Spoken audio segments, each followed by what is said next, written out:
ഇത്തരം സംഭവങ്ങളിൽ ഇപ്പോൾ ഷൈൻ ടീച്ചർ പറഞ്ഞത് സ്ത്രീകൾ ഭാഗമാകുന്ന ഇത്തരം അപവാദ കഥകളിൽ അവരെ തളർത്തുക, അവരെ വീട്ടിലേക്ക് ഒതുക്കുക, കുടുംബത്തിൻ്റെ സമാധാനം കെടുത്തുക, പൊതുമധ്യത്തിൽ അവരെ അവഹേളിക്കുക, പിന്നെ അതിനകത്ത് രാഷ്ട്രീയ ചായ്വുള്ളവരുണ്ടെങ്കിൽ അവരെ കരിവാരിത്തേക്കുക, അവരുടെ പൊതുപ്രവർത്തനത്തിന് കരിനിഴൽ വീഴ്ത്താൻ ശ്രമിക്കുക. ഇങ്ങനെ ഇപ്പോൾ ഷൈൻ ടീച്ചറെ പോലുള്ളവർ പുറത്തു വന്ന് കാര്യങ്ങൾ തുറന്നു പറയാനും തൻ്റെ ഇടത്തോടു കൂടി ഇതിന് ഫൈറ്റ് ചെയ്യാൻ തയ്യാറാകുന്നു. അതിന് ആവതില്ലാത്തവർ, അതിന് പറ്റാത്തവർ, ആ എക്സ്പോഷർ ഇല്ലാത്തവർ എത്രയോ പേർ കുടുംബജീവിതം തകർന്ന് നിരാശയിൽ കഴിയുന്ന ഡിപ്രഷനിൽ പോയ അനുഭവങ്ങൾ കേരളത്തിലുണ്ട്.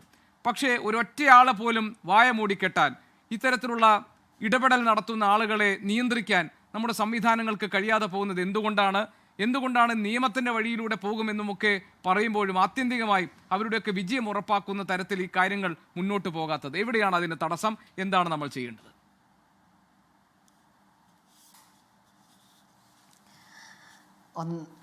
പ്രധാനമായിട്ട് ഷൈൻ ടീച്ചർ സംസാരിക്കുന്നത് ശ്രദ്ധിച്ചിരിക്കുകയായിരുന്നു. ടീച്ചർ കേരള സമൂഹത്തോട് സംസാരിച്ചത് മുഴുവനും എങ്ങനെ മാന്യമായി പെരുമാറണമെന്ന് മാത്രമാണ്. നമ്മുടെ നിയമങ്ങളെല്ലാം തന്നെ ഒരു പെരുമാറ്റ ചട്ടമാണ് എന്ന് നമ്മൾ എല്ലാവരും പഠിച്ചാൽ നന്നായിരുന്നു തോന്നുന്നു. കാരണം ഈ നിയമങ്ങൾ അറിയാത്തത് കൊണ്ടല്ല, ഈ നിയമങ്ങൾ അറിയുകയും അത് പാലിക്കുകയും ചെയ്യേണ്ടത് ഓരോരുത്തരും ഉത്തരവാദിത്തമാണ്. ഇല്ലെങ്കിൽ നായയുണ്ട് സൂക്ഷിക്കുക, കടിക്കും എന്നൊക്കെ എഴുതി വെച്ചിട്ടുണ്ടല്ലോ, അതുപോലെ നിയമങ്ങളുണ്ട് സൂക്ഷിക്കുക, അത് കൃത്യമായി തന്നെ എടുത്തുപയോഗിച്ച് കഴിഞ്ഞാൽ അത് കടിക്കുന്നതിൻ്റെ ഫലം ചെയ്യും.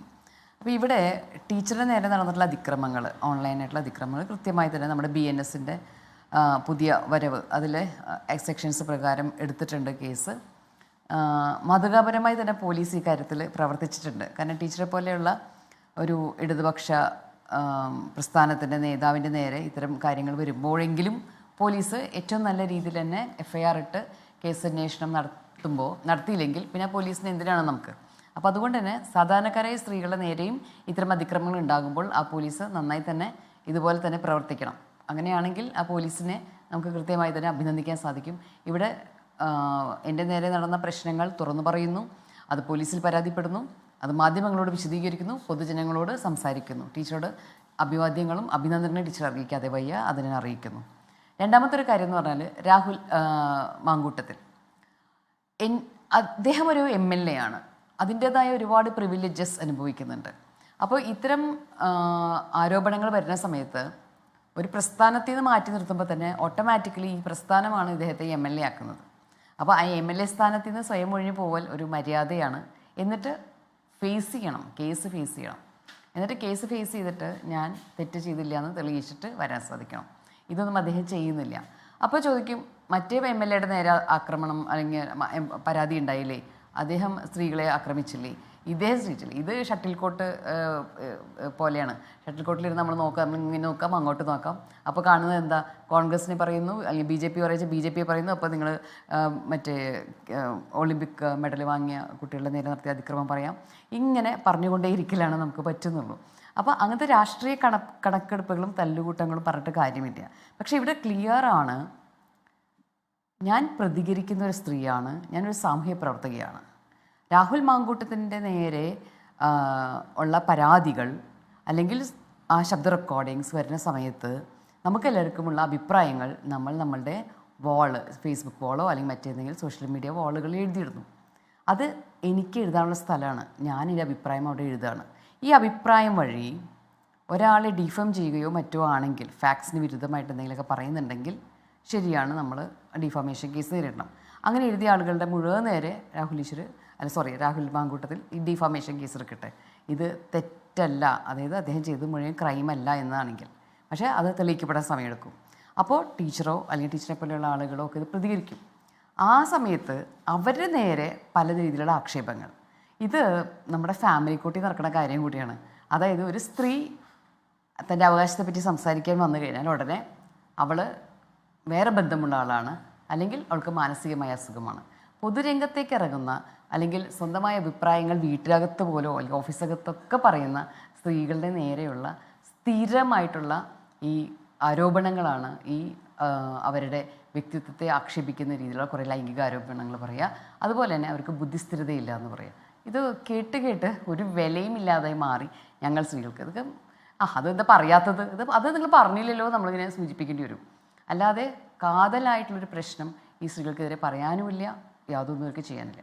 പിന്നെ ഈ ഫേസ്ബുക്കിൽ വന്നിരുന്ന ഇങ്ങനെ സൈബർ ബുള്ളിങ് ചെയ്യുന്ന ആളുകൾ, ഇവർ പിൻവലിച്ചു പോയി എന്ന് പറയുന്നു കുറേ പേരൊക്കെ. പക്ഷേ ഇവരൊക്കെ കൃത്യമായി തന്നെ കണ്ടെത്താൻ സാധിക്കും. അവർ മനസ്സിലാക്കേണ്ടത്, നിങ്ങൾ വൺസ് നിങ്ങളുടെ ഈ വൃത്തികേടുകൾ എഴുതിയിട്ട് കഴിഞ്ഞാൽ നിങ്ങളെ തന്നെയാണ് റിവീൽ ചെയ്യുന്നത്, നിങ്ങൾ ക്രൈമാണ് ചെയ്യുന്നത്, നിങ്ങൾ പിൻവലിച്ചുകൊണ്ട് കാര്യമൊന്നുമില്ല, നിങ്ങൾ ആ കേസിൽ പ്രതിയായി കഴിഞ്ഞിരിക്കുന്നു.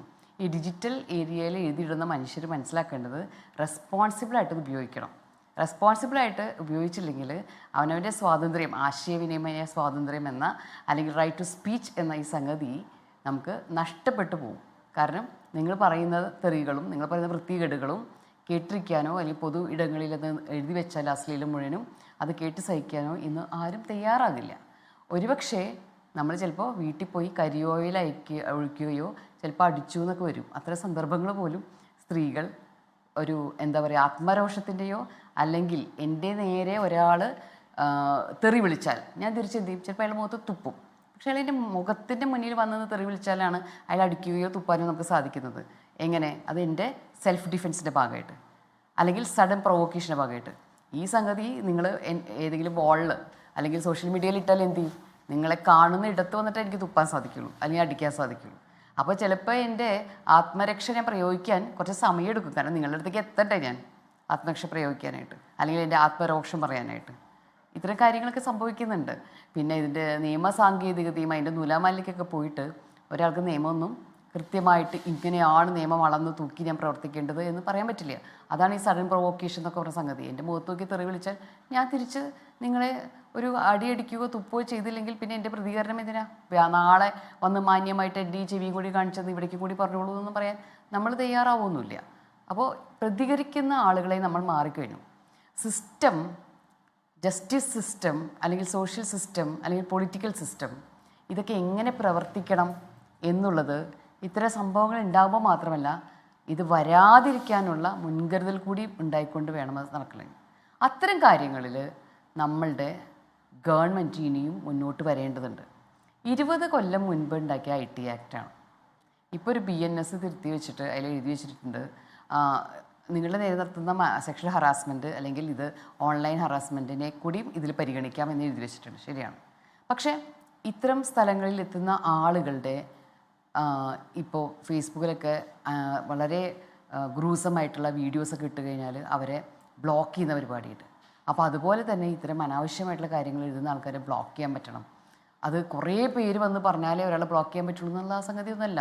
അതൊന്നും നമ്മളുടെ ആ ഒരു ഉത്തരവാദിത്തമല്ല. അവിടേക്കാണ് സൈബർ പെട്രോളിങ്, അവിടെയാണ് സൈബർ നിയമത്തിൻ്റെ മാറ്റങ്ങൾ, അവിടെയാണ് വിവരസാങ്കേതിക വിദ്യ എന്ന ഈ സംഗതി വന്നതിന് ശേഷം 20 കൊല്ലം കഴിഞ്ഞിട്ടും നമ്മുടെ അന്നത്തെ ഫോണാണോ നമ്മുടെ കയ്യിലുള്ളത്?